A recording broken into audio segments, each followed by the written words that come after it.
I am Liam Peterson, 36 years old, a veterinarian living in the vast land of Wyoming, where the Rocky Mountains seem to embrace everything, from the red dirt roads to the expansive grasslands. My life is simple, almost mundane in a way that I love, calm and reserved. I'm not the type to talk much, nor do I like crowds. Every day I spend most of my time at my small clinic treating injured hunting dogs, stray cats meowing for food, or old horses struggling against age. That work brings me peace, as if I'm mending the broken pieces of the world through each stitch or dose of medicine. And the mornings? Those are my most private moments. I often sit on the wooden porch holding a steaming cup of coffee, watching the sun rise from the horizon, dyeing the tall pines red. Nothing complicated, just black coffee, a light breeze, and the echoing bird song. That's how I start my day, far from the troubles of modern life. But that morning, everything began to change. I remember it clearly. The air was chilly, autumn leaves falling scattered on the ground, and my breath formed small white clouds in the air. I sat there, sipping my coffee, trying to shake off the fatigue from last night's emergency surgery. A hunting dog hit by a car. Luckily, it survived. The aroma of coffee mingled with the pine scent relaxed me, my mind wandering to Grace, my wife. We'd only been married a few months, and she was the light in my life. Grace, with her radiant smile and shimmering golden hair, worked as a waitress at a small coffee shop in the town of Jackson. She often woke early, leaving home at dawn to start her shift from 7 a.m. to 3 p.m. I was proud of her, of how she always stayed cheerful despite the hard work. We had cozy evenings by the fireplace, sharing stories about our days. That life, though humble, felt perfect to me. Then suddenly a familiar greeting rang out from the low wooden fence, pulling me from my thoughts. "Good morning, Liam. Beautiful day, isn't it?" I looked up, setting my coffee cup on the old wooden table. It was Mrs. Martha Ellison, my neighbor. She was walking her old shaggy dog as she did every morning. Mrs. Martha was a widow in her 60s, living alone in a small house just a few steps from mine. She was friendly, always smiling and asking about the weather or the harvest. Her husband had died a few years ago in a hunting accident, and since then, she spent her time tending her small garden with rose bushes and walking her dog. We weren't close friends, but those brief conversations made the neighborhood less lonely. I waved back, my voice warm. "Good morning, Mrs. Martha." "Yes, it really is. How's old Max today? Still doing well?" She stopped by the fence, petting the panting dog's head. We chatted a bit about the weather. Winter was approaching. Snow might come earlier than usual. And about the corn harvest she often mentioned. She smiled, the wrinkles around her eyes deepening in the weak sunlight. But then her smile faded. She glanced around, as if afraid someone was eavesdropping, though there was only the wind and falling leaves around us. Her voice lowered, almost a whisper. "Liam, I don't want to meddle in your personal affairs, but I've noticed something strange."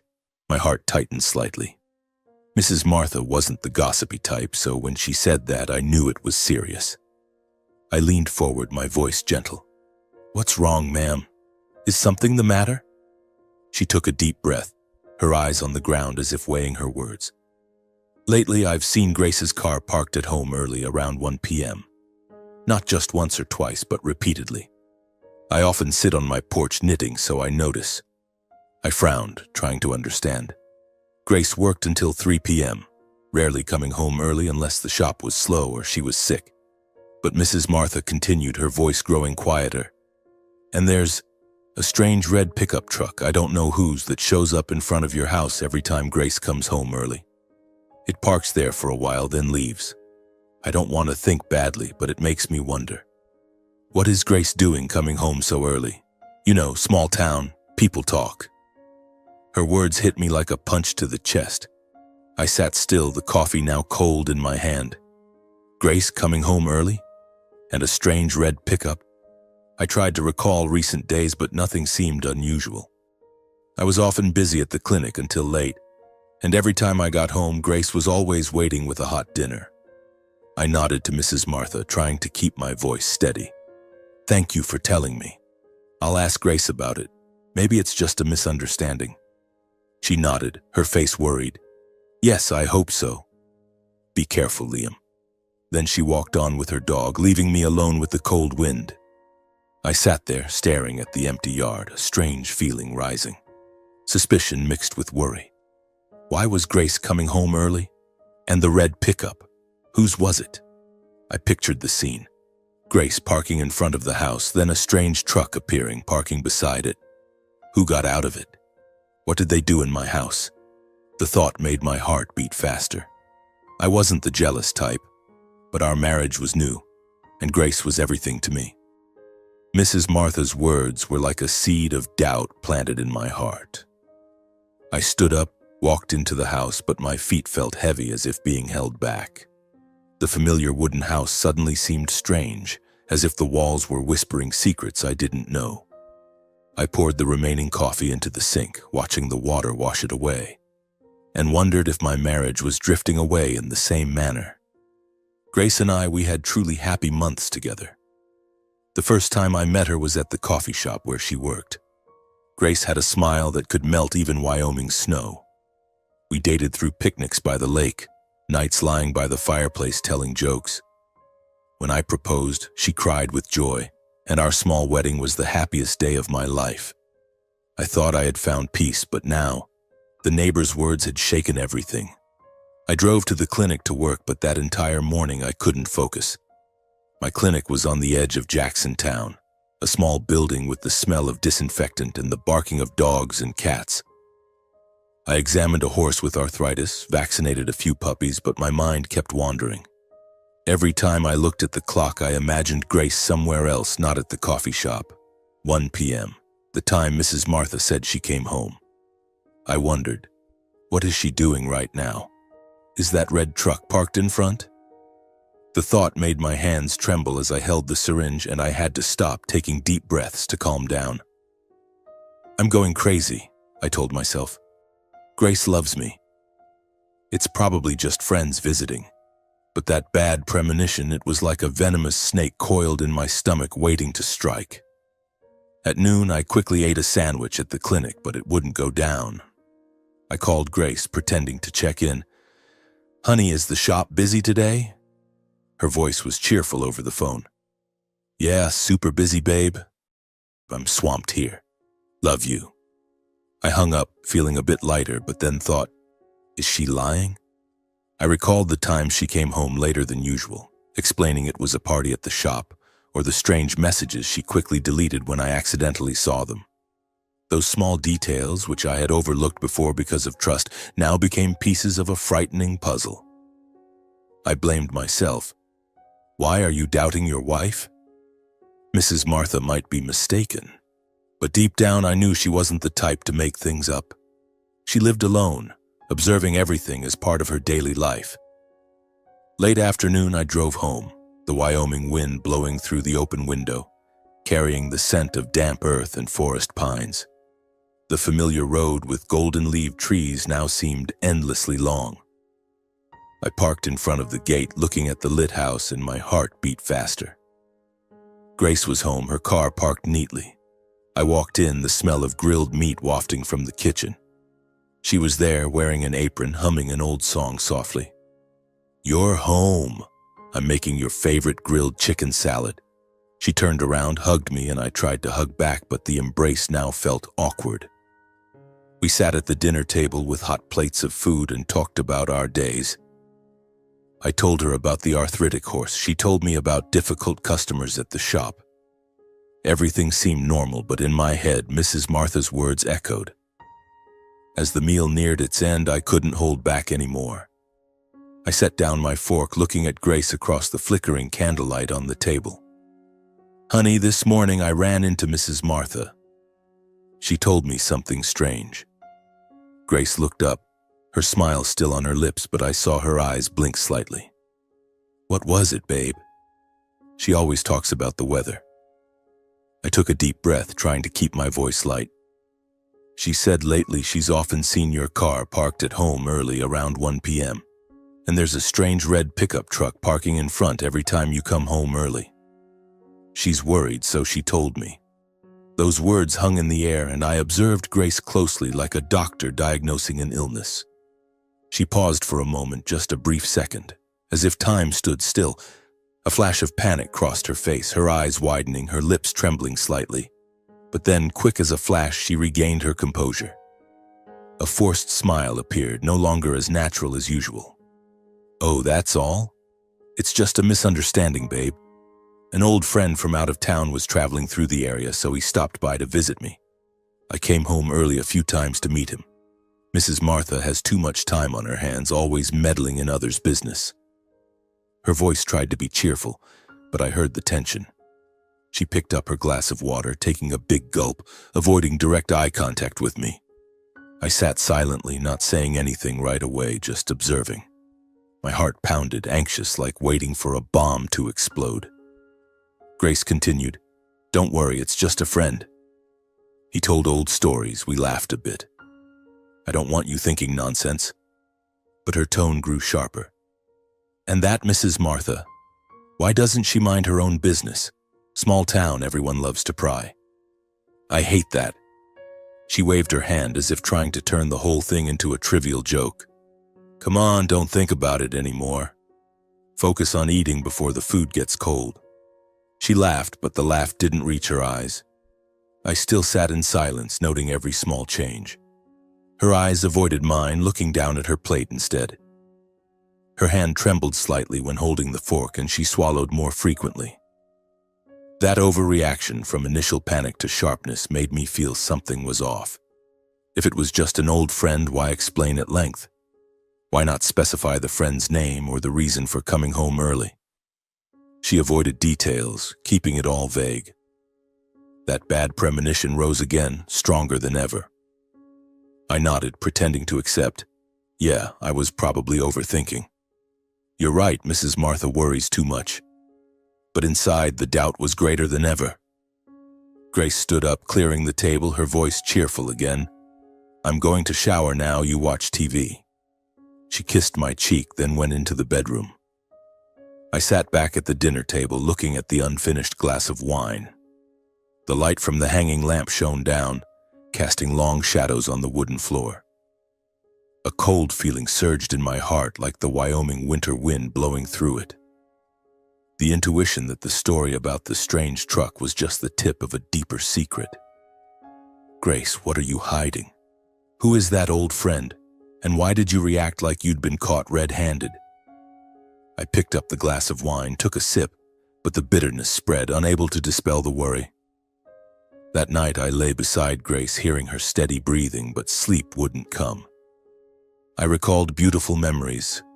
Our first fishing trip when she laughed hysterically because she hooked her shirt. Or our wedding night when we whispered about the future, about children, about this house. Now it all seemed fragile. I wondered, am I destroying everything with my doubts? Or is this a sign of a bigger storm? That anxiety kept me awake all night, staring at the dark ceiling, imagining the red truck parked outside with a stranger waiting for Grace. The morning after, I woke up earlier than usual, brewing strong black coffee, but I didn't sit on the porch anymore. I was afraid to look out at the road, afraid to see the imagined red truck. Grace woke up, smiled good morning, and got ready for work as usual. She kissed me goodbye, her voice sweet. "Tonight I'll make potato beef stew, okay?" I nodded, trying to smile back, but as she drove away, I stood at the window, watching the white sedan's silhouette disappear down the flat asphalt road. In the days that followed, the doubt gnawed at me. At night, I couldn't sleep. I often sat up, turned on the desk lamp, and browsed information on my old laptop, searching for stories about spouses doubting each other. The articles online chilled me. Affairs, deceit, breakups. I wondered if I was heading down that path.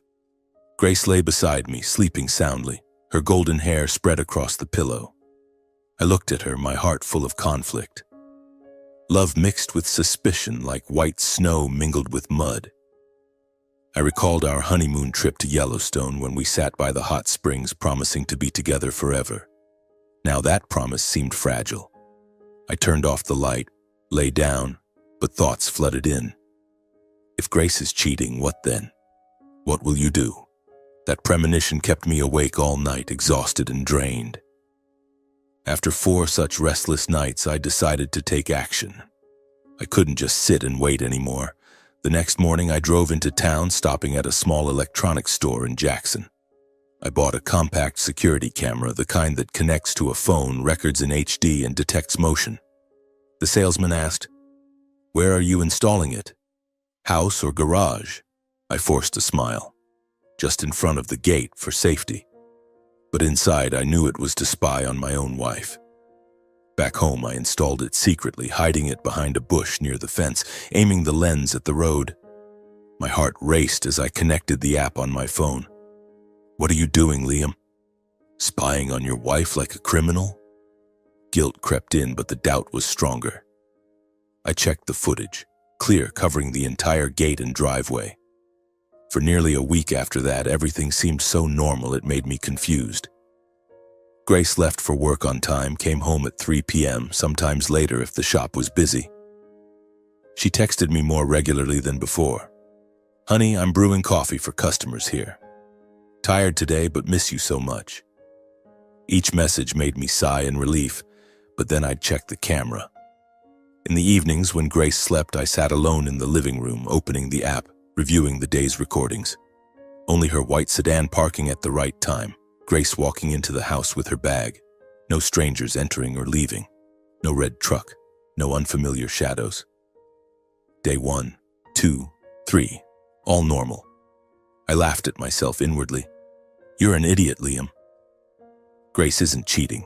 It's just a misunderstanding." The more I watched, the more I felt like a paranoid character from old stories. Guilt rooted in like tree roots in soil. I wondered, am I destroying this marriage because of a passing comment from the neighbor? Mrs. Martha is friendly, but maybe she was mistaken. A car from someone else or an old age hallucination. But then one Friday afternoon, everything changed. I came home earlier than usual after a quick checkup. Parking next to Grace's sedan, I bent down to check my own tires, and my eyes stopped on the undercarriage and wheels of hers. Covered in the distinctive red mud from the outskirts of Jackson, where the dirt roads are muddy after rain. I touched it, the mud still damp, like it had just stuck. My heart pounded. The route from home to the coffee shop is all flat asphalt, dry, no mud. Where had Grace gone to get the car like this? I stood up, looking into the house through the window. Grace was in the kitchen, humming softly, unaware. In the days that followed, the situation repeated even more clearly. Saturday, Grace's car had thicker mud mixed with pine needles. Sunday, the wheels had fresh red dirt. I checked the camera. Grace came home on time, but perhaps she went somewhere during work hours. Grace still said she was working normally, not going anywhere else. "I was just at the shop, honey." But the traces on the car told a different story. She was going to places with dirt roads, perhaps the northern outskirts of Jackson, where the pine forests are dense and the paths muddy. My intuition told me something was being hidden, not just an old friend visiting, but deeper. I started imagining Grace turning off the main road, driving into the forest, meeting someone. The red truck, or something else? That anxiety made me lose sleep again, my heart racing every time I looked at her car. One morning, the Wyoming sky was overcast and gray, with low-hanging clouds pressing down on the Rocky Mountains like a heavy weight. I woke up early, brewed strong black coffee, but only took one sip before pouring it out. Grace woke up, kissed me good morning, her voice sweet. "I have a long shift today, but tonight I'll make pasta, okay, honey?" I nodded, trying to smile. But as she drove away, I stood at the window, watching the white sedan's silhouette disappear down the flat asphalt road, my heart full of turmoil. That day, I worked at the clinic like a machine, vaccinating a few dogs, checking an old cat's ears, but my mind was adrift. Around 11 a.m., I decided to close the clinic early. I drove to Grace's coffee shop and parked a distance away, hidden behind some roadside trees. The small shop was in the middle of Jackson Town, with an old wooden sign and the aroma of toasted bread wafting out. Through the car window, I saw Grace inside, wearing her green apron, smiling at customers, pouring coffee swiftly. She looked normal like any other day. But I knew today was Wednesday, a day when mud often stuck to her car. I sat there, hands gripping the steering wheel tightly, sweat beading on my forehead despite the cold. Each minute dragged on like hours. I wondered, "What are you doing, Liam? Stalking your wife like in a detective movie?" Guilt crept in, but the doubt was stronger. I recalled Mrs. Martha's words, the strange red truck parked in front of your house, and the mud. It couldn't be a coincidence. Around nearly 1 p.m., I saw Grace step out from the shop's back door, removing her apron, holding her bag. She looked around as if checking if anyone was following, then got into her white sedan. My heart raced wildly. I started the engine, keeping a safe distance, and followed. The main road home was flat asphalt, but Grace didn't turn that way. Instead, she turned right, heading toward the northern outskirts of Jackson, where only a few scattered old wooden houses stood amid tall pines with red dirt roads muddy after rain. I knew that area. Desolate, few passers-by, ideal for secret meetings. Wind blew through the slightly open car window, carrying the scent of damp earth and forest pines. I maintained just enough distance, hiding around curves, my heart pounding. "Grace, where are you going?" I whispered, as if she could hear. The deeper we went, the worse the road became. My car jolted over potholes, mud splashing everywhere. Grace drove slowly, familiarly, as if she'd taken this route many times. I imagined, perhaps she was meeting someone here, a man with a red pickup truck. The thought made my blood boil, but I tried to stay calm, my hands gripping the wheel until they turned white. Finally, after about 20 minutes, Grace's car stopped in front of a small wooden house isolated from others, its roof faded with time, surrounded by green moss and weeds. Outside the house was parked a red pickup truck, old and worn, exactly as Mrs. Martha described. Faded license plate, tires caked in mud. My heart seemed to stop. There it was, the mysterious red truck. It wasn't parked in front of my house, but here, deep in the woods. Grace got out of her car carrying her bag, her demeanor familiar and calm as if she'd been here many times. She fixed her hair, glanced around once, then stepped onto the rotting wooden porch and knocked lightly. The door opened and she stepped inside, disappearing behind the closed door. I parked far away, hidden behind bushes, and turned off the engine. The atmosphere was suffocatingly silent, only the wind howling through the pine leaves and my heart thumping in my ears. Time passed slowly, each second stretching endlessly. I sat in the car, cold sweat running down my back, my hands trembling as I held my phone but didn't dare call. What is Grace doing in there? With whom? The questions piled up. I imagined the worst, her in a stranger's arms, laughing, forgetting about me. The doubt cut into my heart like a knife. Nearly an hour later, exactly 55 minutes, I counted each one on the car clock. The wooden house door opened. Grace stepped out, fixing her disheveled hair, checking something on her phone, then smiling to herself. That look, satisfied, serene, chilled me to the bone. She got in her car and drove away, unaware I was watching. I waited a few more minutes, making sure she was far gone, then got out. My feet felt heavy, like walking through mud. I approached the house, cold wind blowing through, carrying the scent of rotting wood and faint wood smoke. The door was slightly ajar, unlocked, and through the dusty, opaque glass window I glimpsed a figure inside, a tall man moving slowly. I tilted my head slightly, holding my breath to look in, my heart pounding as if it would burst, and then my whole body froze like ice. The man in the room was none other than Harvey Peterson, my biological father, the one I had cut off contact with years ago. He stood there wearing an old shirt, his silver hair disheveled, pouring water into a cup. That face, deep wrinkles, cold eyes, I couldn't mistake it. Harvey, the domineering father who had made my childhood hell. I stepped back, gripping the rotting wooden railing, trying to stay calm. The scene before me stunned me like being struck by lightning. A barrage of questions flooded my mind. Why was Grace seeking him out? Why hide it from me? What were they meeting for? A heavy premonition arose. Everything wasn't as simple as betrayal. Harvey wasn't a stranger. He was my blood, and this truth was worse than an affair. I turned around, walking quickly back to my car, my legs trembling as if treading on sinking ground. I started the engine and drove away from that wooden house. But I didn't head home right away. Instead, I wandered aimlessly through the red dirt roads on the outskirts of Jackson, where dust billowed thickly behind the tires and the tall pines stood motionless like ghostly sentinels. The Wyoming wind blew through the open window, carrying the scent of damp earth and rotting leaves. But it couldn't dispel the cold spreading in my chest. Old memories surged back powerfully like a flood from the past, overwhelming the present. I didn't want to remember, but they came rushing in, clear and painful like the lashes from long ago. My father, Harvey Peterson, had once been a patrol officer in this small town of Jackson. He was tall and broad-shouldered, with a mustache always neatly trimmed, and cold blue eyes like a frozen winter lake. Everyone in town respected him, a law enforcer, always strict with criminals. But at home, he was a monster.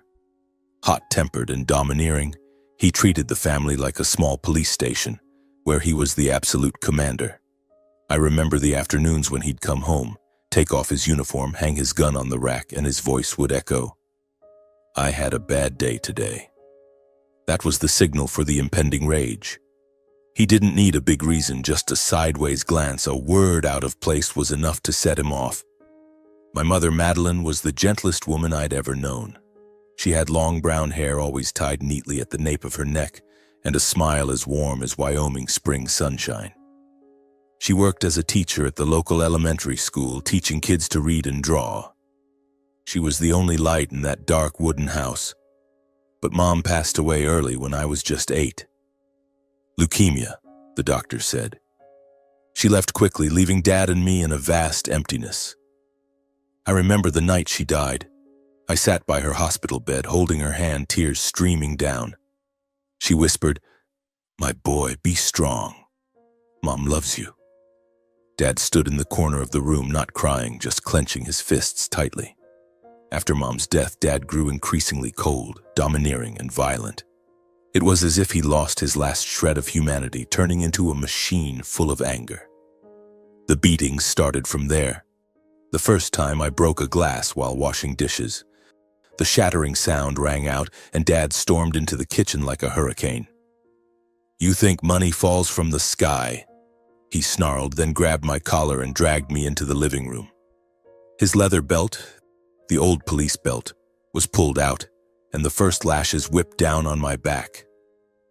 The pain burned like fire. I cried and begged, but he didn't stop. "This is so you'll remember," he said, his voice ice cold. I lay face down on the floor, blood seeping through my pants, and no one helped. The neighbors knew, but in Wyoming, people tend to stay silent about others' family matters. No relatives, no friends, just me and him in that isolated wooden house. My childhood was filled with Dad's beatings, the lack of Mom's love, and no help from anyone. Every school day I wore long sleeves to hide the bruises, forced to smile with friends, but inside was constant fear. Another time I forgot to lock the chicken coop and a few escaped. Dad came home, saw it, and dragged me to the backyard under lightly falling snow. "You think I work my ass off to feed a freeloader like you?" He beat me with a wooden stick, each strike knocking me down. I lay on the cold snow, tears mixing with the flakes, looking up at the gray sky. "Dad, I'm sorry," I sobbed, but he just turned away. "Get up, don't embarrass me." In the nights that followed, I curled up in my room, hearing him drink alone in the living room, and prayed there would be no footsteps approaching. It wasn't just the whippings, but the words like knife cuts. He called me useless brat, weak like your mother. He forced me to learn to shoot guns from a young age, made me run miles in the rain to make a man out of me. I hated him, but feared him too much to resist. School was my only refuge, where I could forget for a while. Teachers praised my good grades. Friends invited me to play ball, but I always refused, afraid of coming home late and getting beaten. At 12, I tried telling a teacher about the beatings, but he just shook his head. Your family's complicated. I can't get involved. No one helped. I learned to endure alone, building a hard shell on the outside. Many years passed, and those memories became a festering scar. Painful, but no longer bleeding. I left home at 18 after a big argument. He wanted me to be a cop like him, but I chose to study veterinary medicine, wanting to heal instead of hurt. "You're betraying me," he yelled as I packed my things. I left without looking back, cutting off all contact. I built a new life in Jackson. The small clinic, peaceful coffee mornings. I no longer thought about Harvey, never imagined facing the past again. When I met Grace, I told her briefly about him, and she hugged me. "You've overcome it, don't think about it anymore." We got married without inviting him, and I thought the scar had healed. But now, as I drove aimlessly on the red dirt roads, the memories rose like a nightmare coming back to life. My wife was secretly meeting that violent man for unknown purposes, causing wounds I thought healed to suddenly bleed again. Grace and Harvey. The thought made me want to vomit. She entered the wooden house, stayed for an hour, came out with disheveled hair. What were they doing? Talking? Or worse?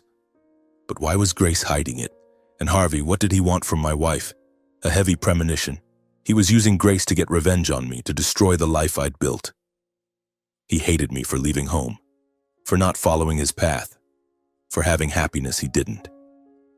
I kept driving, passing familiar roads from childhood, the river where I once hid from Dad, the forest where I cried alone. Each sight evoked memories, tightening my heart. I knew what I was facing wasn't just betrayal, but danger from a man who had once ruined my life. Harvey hadn't changed. He was still domineering, and now he was targeting Grace to get back at me. I needed to act, but first to stay calm. Back home, I pretended everything was normal with Grace, but inside the storm raged. After witnessing my wife step out of that wooden house with my biological father, Harvey, I was in such pain and shock that I wanted to collapse. But I stayed calm, like the hard shell my childhood had taught me. No crying, no screaming, just silent planning. I couldn't judge hastily based on emotions. I needed solid evidence. And so, I decided to hire a private investigator. I drove into Jackson Town, the cold morning wind blowing through the open window, carrying the scent of forest pines and damp earth. The town was small, everyone knew each other, so I had to be careful.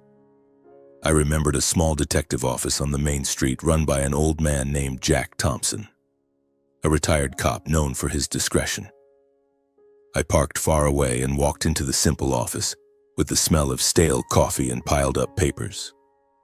Jack sat behind a wooden desk, his glasses low on his nose, looking at me with sharp eyes. "Liam Peterson? The vet, right? What's up?" I sat down, my voice low. "I need you to follow my wife and a man. I need a detailed report on their relationship." He nodded, not asking much. It's the job. We agreed on the price. I gave the address of the wooden house, described Harvey and Grace. "1 week," he said. "I'll send the report via secure email." I left the office feeling a bit lighter, but the anxiety still surged. Now it was just waiting. Then a week passed, like an extended nightmare. On Saturday morning, the email from Jack arrived. Report attached. Call if needed. I sat in the clinic, door locked, opening the PDF file on my computer.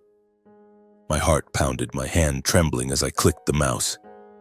The report was detailed with photos, messages, and surveillance notes. I read line by line, my whole body turning ice cold as if doused in freezing water.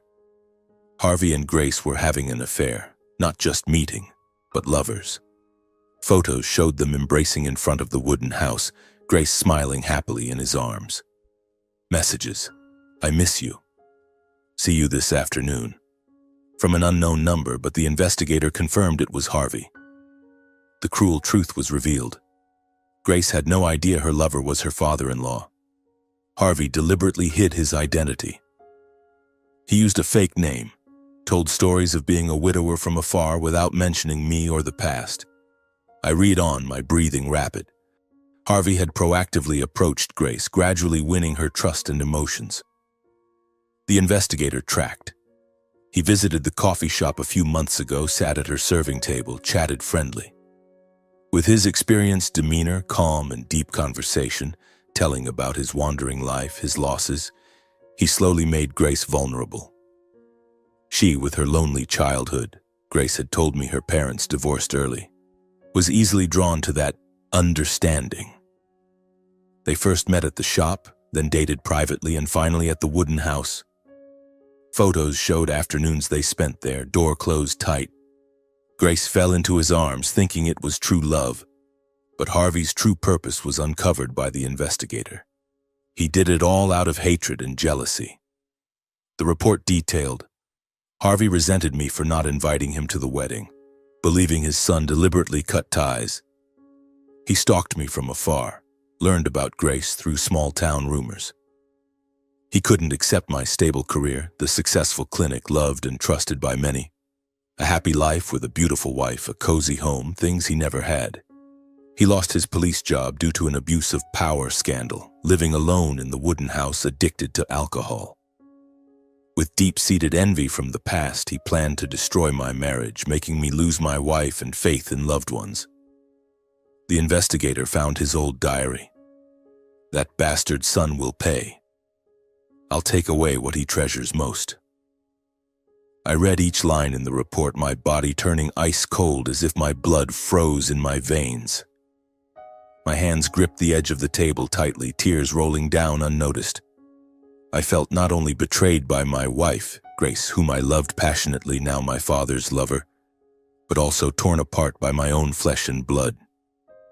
Harvey, my father, wasn't a father, he was an enemy, using Grace as a weapon. The thought made me shudder. She entered the wooden house, stayed an hour, came out with disheveled hair. What were they doing? Talking? Or worse? But why was Grace hiding it? And Harvey, what did he want from my wife? A heavy premonition. He was using Grace to get revenge on me, to destroy the life I'd built. He hated me for leaving home, for not following his path, for having happiness he didn't. I kept driving, passing familiar roads from childhood. The river where I once hid from Dad, the forest where I cried alone. Each sight evoked memories, tightening my heart. I knew what I was facing wasn't just betrayal, but danger from a man who had once ruined my life. Harvey hadn't changed. He was still domineering, and now he was targeting Grace to get back at me. I needed to act, but first to stay calm. Back home, I pretended everything was normal with Grace, but inside the storm raged. After witnessing my wife step out of that wooden house with my biological father, Harvey, I was in such pain and shock that I wanted to collapse. But I stayed calm, like the hard shell my childhood had taught me. No crying, no screaming, just silent planning. I couldn't judge hastily based on emotions. I needed solid evidence. And so I decided to hire a private investigator. I drove into Jackson Town, the cold morning wind blowing through the open window, carrying the scent of forest pines and damp earth. The town was small, everyone knew each other, so I had to be careful. I remembered a small detective office on the main street run by an old man named Jack Thompson, a retired cop known for his discretion. I parked far away and walked into the simple office with the smell of stale coffee and piled-up papers. Jack sat behind a wooden desk, his glasses low on his nose, looking at me with sharp eyes. "Liam Peterson? The vet, right? What's up?" I sat down, my voice low. "I need you to follow my wife and a man. I need a detailed report on their relationship." He nodded, not asking much. It's the job. We agreed on the price. I gave the address of the wooden house, described Harvey and Grace. "1 week," he said. "I'll send the report via secure email." I left the office, feeling a bit lighter, but the anxiety still surged. Now, it was just waiting. Then a week passed, like an extended nightmare. On Saturday morning, the email from Jack arrived. Report attached. Call if needed. I sat in the clinic, door locked, opening the PDF file on my computer. My heart pounded, my hand trembling as I clicked the mouse. The report was detailed with photos, messages, and surveillance notes. I read line by line, my whole body turning ice cold, as if doused in freezing water. Harvey and Grace were having an affair, not just meeting, but lovers. Photos showed them embracing in front of the wooden house, Grace smiling happily in his arms. Messages: I miss you. See you this afternoon. From an unknown number, but the investigator confirmed it was Harvey. The cruel truth was revealed. Grace had no idea her lover was her father-in-law. Harvey deliberately hid his identity. He used a fake name, told stories of being a widower from afar without mentioning me or the past. I read on, my breathing rapid. Harvey had proactively approached Grace, gradually winning her trust and emotions. The investigator tracked. He visited the coffee shop a few months ago, sat at her serving table, chatted friendly. With his experienced demeanor, calm and deep conversation, telling about his wandering life, his losses, he slowly made Grace vulnerable. She, with her lonely childhood, Grace had told me her parents divorced early, was easily drawn to that understanding. They first met at the shop, then dated privately, and finally at the wooden house. Photos showed afternoons they spent there, door closed tight. Grace fell into his arms, thinking it was true love. But Harvey's true purpose was uncovered by the investigator. He did it all out of hatred and jealousy. The report detailed, Harvey resented me for not inviting him to the wedding, believing his son deliberately cut ties. He stalked me from afar, learned about Grace through small-town rumors. He couldn't accept my stable career, the successful clinic, loved and trusted by many. A happy life with a beautiful wife, a cozy home, things he never had. He lost his police job due to an abuse of power scandal, living alone in the wooden house, addicted to alcohol. With deep-seated envy from the past, he planned to destroy my marriage, making me lose my wife and faith in loved ones. The investigator found his old diary. That bastard's son will pay. I'll take away what he treasures most. I read each line in the report, my body turning ice cold as if my blood froze in my veins. My hands gripped the edge of the table tightly, tears rolling down unnoticed. I felt not only betrayed by my wife, Grace, whom I loved passionately, now my father's lover, but also torn apart by my own flesh and blood. Harvey, my father, wasn't a father. He was an enemy, using Grace as a weapon. The thought made me shudder. She entered the wooden house, stayed an hour, came out with disheveled hair. What were they doing? Talking? Or worse? But why was Grace hiding it? And Harvey, what did he want from my wife? A heavy premonition. He was using Grace to get revenge on me, to destroy the life I'd built. He hated me for leaving home, for not following his path, for having happiness he didn't. I kept driving, passing familiar roads from childhood, the river where I once hid from Dad, the forest where I cried alone. Each sight evoked memories, tightening my heart. I knew what I was facing wasn't just betrayal, but danger from a man who had once ruined my life. Harvey hadn't changed. He was still domineering, and now he was targeting Grace to get back at me. I needed to act, but first to stay calm. Back home, I pretended everything was normal with Grace, but inside the storm raged. I shut down the computer, stood up, and walked out of the clinic, my feet heavy as lead. The afternoon Wyoming sunlight streamed through the window, gilding the shelves of medicine and vaccine vials, but to me everything was gray. I drove home, but not straight away. The familiar road with towering pines now seemed alien, like leading to somewhere not home. Grace wasn't back yet. The wooden house was silent, only the patter of falling autumn leaves on the roof.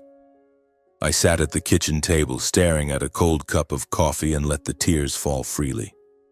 The pain wasn't just betrayal, it was the collapse of the entire world I'd built. Grace, the woman I trusted absolutely, was now in the arms of the man who had destroyed my childhood. Harvey, he didn't just beat me back then, now he was stealing my current happiness. I wondered, how could I forgive, or even go on living? That entire afternoon I lay on the sofa, staring at the ceiling, memories and the report mixing together. Photos of them embracing, loving messages, all like a family drama movie. I wanted to scream, to smash things, but no. I was Liam Peterson, the calm, reserved veterinarian. I had survived childhood hell by staying composed, and now I'd use that to strike back. After receiving full evidence from the investigator, I had no more doubts. But instead of making a scene, confronting directly or calling the police, I decided to deliver a high-class, clean counterstrike. No shouting, no violence. I'd let the truth expose itself and let it burn them from within. The idea came that night as I lay awake hearing Grace's steady breathing beside me. I'd expose it in front of the people Grace and my father feared losing face with most. Grace always valued friends, family. She feared judgment, feared losing her image as a cheerful, reliable girl. And Harvey, he was once a respected cop, now living alone but still maintaining his past hero facade with old colleagues. I'd use those very people to unmask them. The next morning, I began planning. First, I contacted investigator Jack again. Follow them closely, report when they meet next. He agreed professionally. Will do. Then I secretly contacted a few of Grace's close friends. First was Sarah, her college friend, now living in a nearby town, always like sisters. I called, my voice cheerful. Sarah, it's Liam. I want to surprise Grace. A small picnic near the forest, inviting a few close friends. She'd love it. Sarah was excited. Oh, great. When? I made up. This weekend, but keep it secret. Next were Mike and Lisa, the couple friends from the wedding, people Grace confided in. They agreed immediately, thinking it was a romantic surprise. And Harvey's old colleagues? I dug deep into memories. He used to work with Bob Harlan, now retired, and Jenny Ortiz, a young female cop who once admired him. I found numbers through the old directory, small town, everyone knows each other. I called Bob. Hello, Mr. Bob. Liam Peterson here, Harvey's son. I want to invite you to a surprise gathering to honor people like my dad. Bob laughed. Sounds good, kid. I'll be there. Jenny, too, thinking it was an intimate party. I also called Grace's parents, Mr. and Mrs. Thompson from the outskirts, who loved their daughter and respected me. I told them I wanted to organize a surprise picnic for Grace, inviting them to join. They were delighted. Such a great son-in-law. They knew nothing, and that was key.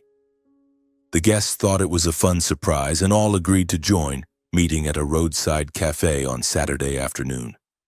In my heart, the excitement surged like adrenaline before a hunt. I imagined the scene. What would they see, and how would they react? I lost sleep, but not from pain, from waiting for the moment of retaliation. Throughout the week, I kept up appearances with Grace. We had dinners together, watched movies, cuddled, but each touch now felt artificial, like acting. Saturday morning, the Wyoming sky was chilly, gray clouds covering the Rocky Mountains. I woke early, prepared, rented a large van to transport everyone. Brought a fake picnic basket with bread and water. Grace went to work as usual, kissed me goodbye. I'll be home a bit late tonight, shop's busy. I knew the reason, a date with Harvey. I drove to the roadside cafe, met everyone. Sarah hugged me. Liam, you're so romantic. Grace's parents smiled. Wonderful son-in-law. Bob and Jenny shared old stories about Harvey. He was a great boss. We got in the van. I drove, my heart pounding like it would explode. We're taking the forest road to surprise Grace at a special spot, I said, my voice cheerful. I arranged for everyone to pass by the trail nearby, pretending to get lost and detour to the house.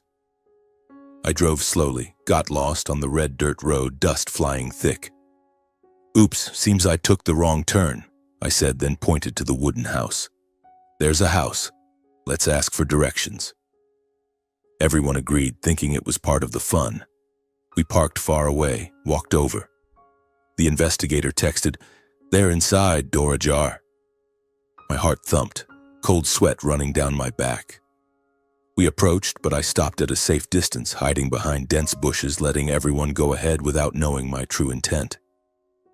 I just stood from afar, calmly observing, my hands clenched tightly in my pockets, heart beating like a drum as they neared the house. Grace's dad, Mr. Thompson, leading the group because of his friendly nature, lightly knocked on the ajar door and called, "Excuse me, we're lost. Is anyone home?" The door swung wider under his gentle push, and inside the scene revealed itself clearly under the weak afternoon sunlight filtering through the pines. Grace and Harvey appeared in a flustered state, disheveled, clearly having just been intimate. Grace's shirt buttons misaligned, hair messed up as if from a hasty encounter. Harvey's pants not fully zipped, face flushed red. Everyone stood frozen at the threshold, the atmosphere solidifying like ice.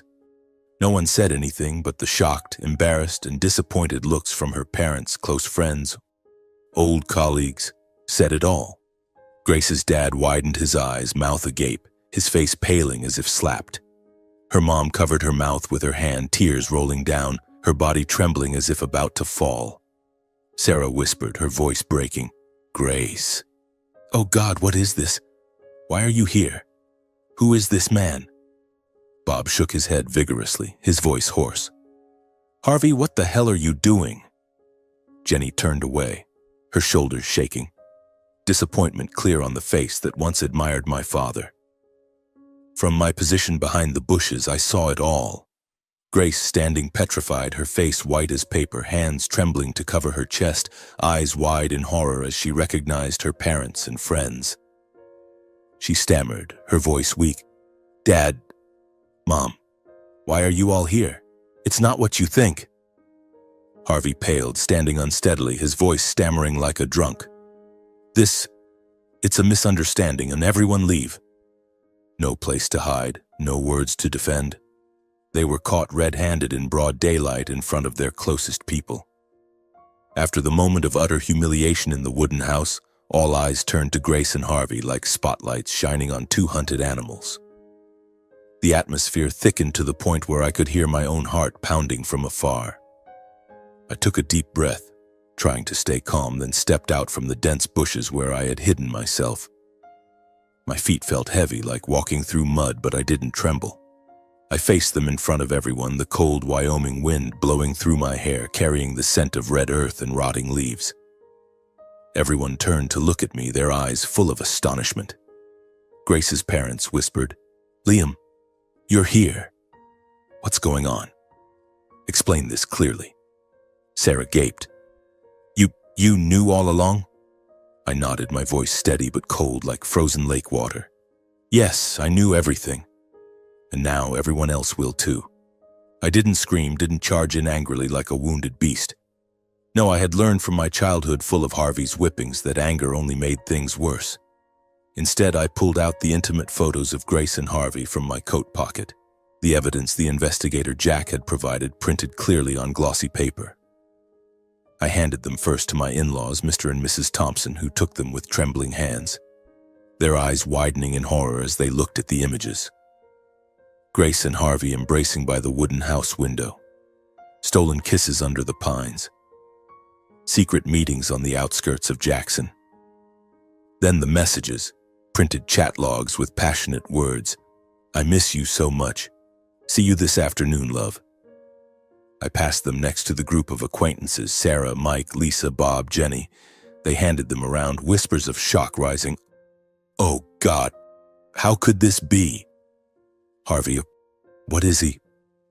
And then, I said clearly, my voice unwavering, "And the most painful truth, this man, Harvey Peterson, is my biological father. He hid his identity to approach Grace, to destroy my life." Grace froze, as if torn from the false shell she had carefully built.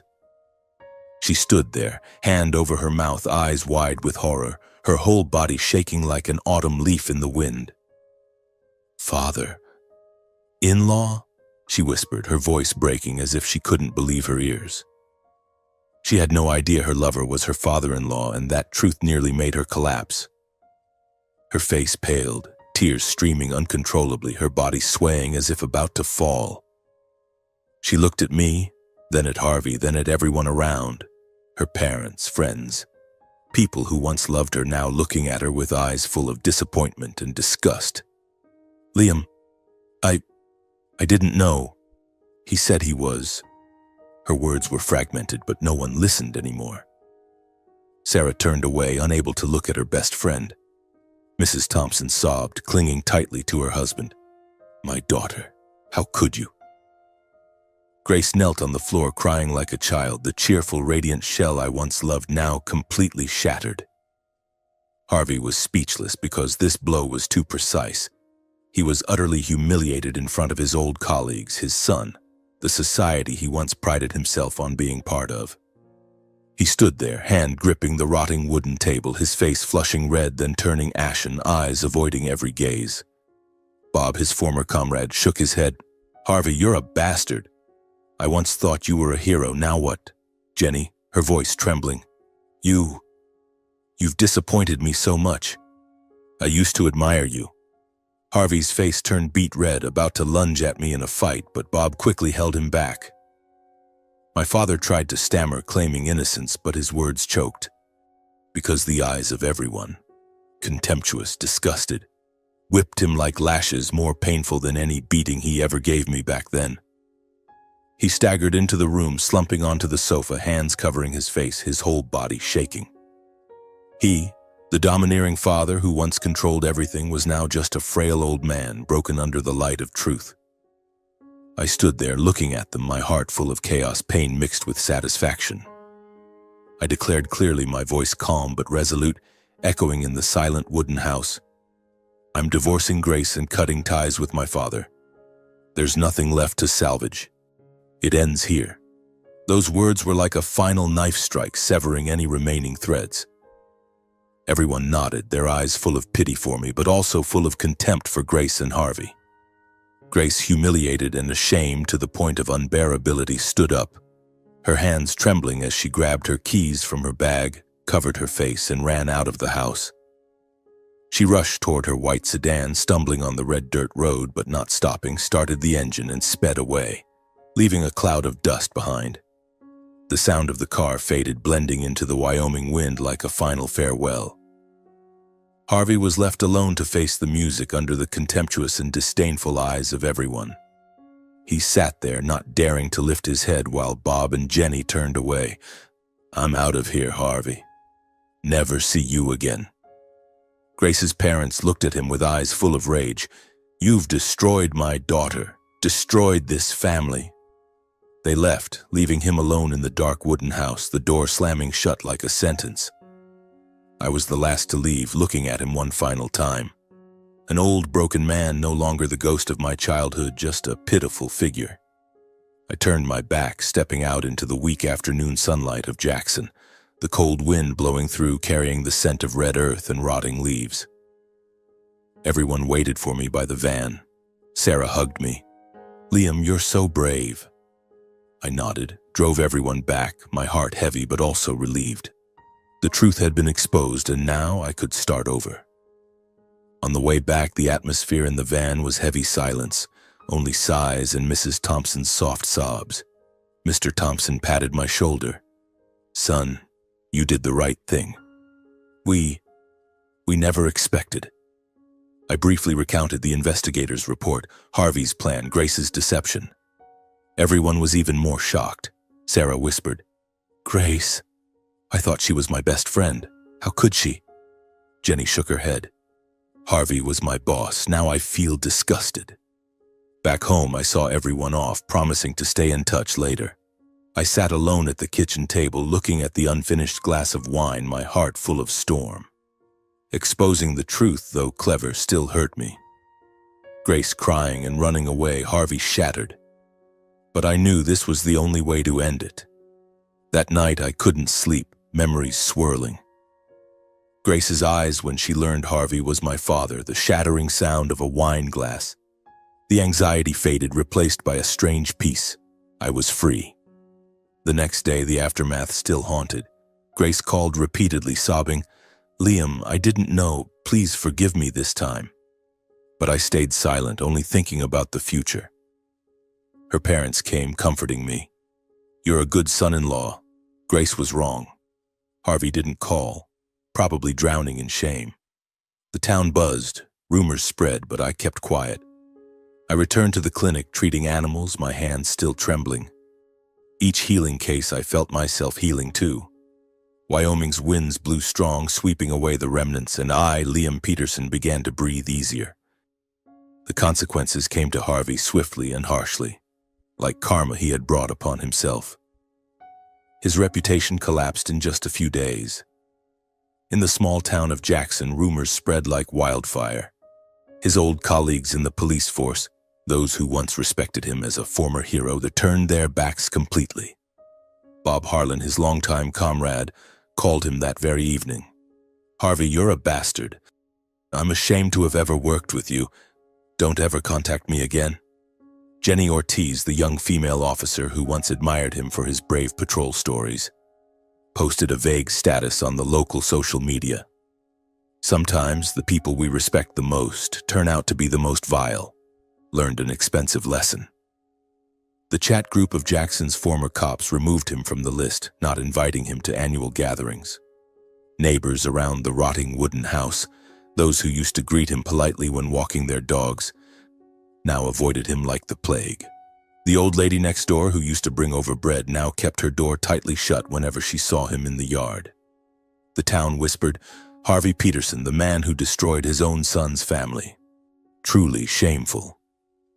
He lived in isolation in that decaying wooden house, gradually sinking into alcohol as a way to escape. I heard from investigator Jack, who still kept tabs out of curiosity. Harvey bought liquor from the roadside convenience store. Cheap whiskey bottles, drinking alone by the cold fireplace.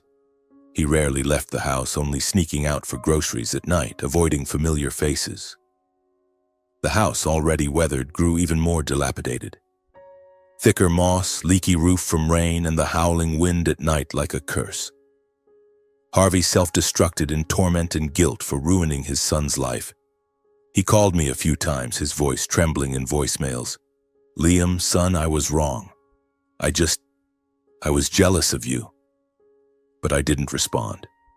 The investigator said he often sat alone looking at old photos, pictures of my mom, of me as a child, and cried.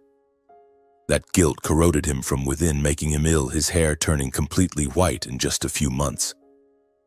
He had high blood pressure, a minor heart attack, was hospitalized once, but no one visited. The consequences for Grace were equally devastating, like a storm sweeping away everything she once had. After the incident was exposed, Grace and I proceeded with the divorce. We met at the lawyer's office. She bowed her head, eyes red and swollen. "Liam, I didn't know." He said he was. I signed the papers, not looking at her. "It's too late, Grace." A few days later, she lost her job at the coffee shop. Friends and colleagues all turned away. No one wanted to associate with her anymore. Sarah, her closest friend, texted, "Grace, I can't forgive you. You betrayed Liam, betrayed everyone." Mike and Lisa unfriended her on social media, not answering calls. Colleagues at the shop whispered behind her back, "She slept with her father-in-law? Disgusting." Grace, ashamed, didn't dare go out, stayed with her biological parents for a few weeks, crying all night. Mr. and Mrs. Thompson, her parents, loved their daughter, but were also disappointed. "You've shamed us so much, Grace." In the end, she left Jackson Town, moving to another state, perhaps Colorado or Montana, where they had relatives, to start over. Carrying regret and deep emotional trauma, living quietly, avoiding the past. I heard from the investigator. Grace worked as a waitress in a small remote diner, made no new friends, often cried alone. She sent me an apology letter once. "Liam, I was wrong. I'll live to make amends." But I didn't reply. The wound was too deep. In the months right after the incident, I was like a soulless person. Wyoming entered winter, snow falling white and blanketing everything under a layer of freezing ice. I still opened the clinic, treating dogs and cats, stitching wounds on horses, but my hands trembled, my mind adrift. Every morning I brewed coffee alone, sat on the porch watching the snow fall, remembering Grace, her hair scent, her warm smile. I remembered Harvey not with hatred but sorrow for a lost father. That pain made me lose sleep, lose appetite, lose a few pounds. Mrs. Martha visited, bringing hot bread. "You're strong, Liam. Time will heal." I forced a smile, but my heart was full of shadows. I cleaned the house, threw away Grace's things, the white wedding dress, our photos, all into the fireplace fire, watching them burn to ashes. In the evenings, I sat alone by the fireplace, drinking, letting tears fall freely. But gradually, a new life began to dawn, like spring sun piercing through snow. I spent my free time volunteering in wildlife education activities, guiding children on how to care for and love animals. I started with a local program at Jackson's elementary school, volunteering to take groups of kids into the forest, teaching them about birds, deer, and how to protect the environment. Every weekend, I drove to pick up the small group of children, bringing along Max, the hunting dog I adopted after the incident, to demonstrate. See, kids, animals have feelings like us. Love them, I said, watching the children laugh as they petted Max's fur. During those outings, seeing the kids smile brightly beside the little dog or gently holding an injured bird, I felt my heart healing. Once a boy named Timmy, eyes sparkling, hugged a sparrow with a broken wing. "Uncle Liam, can I save it?" I knelt down, teaching him to bandage. "Yes, son.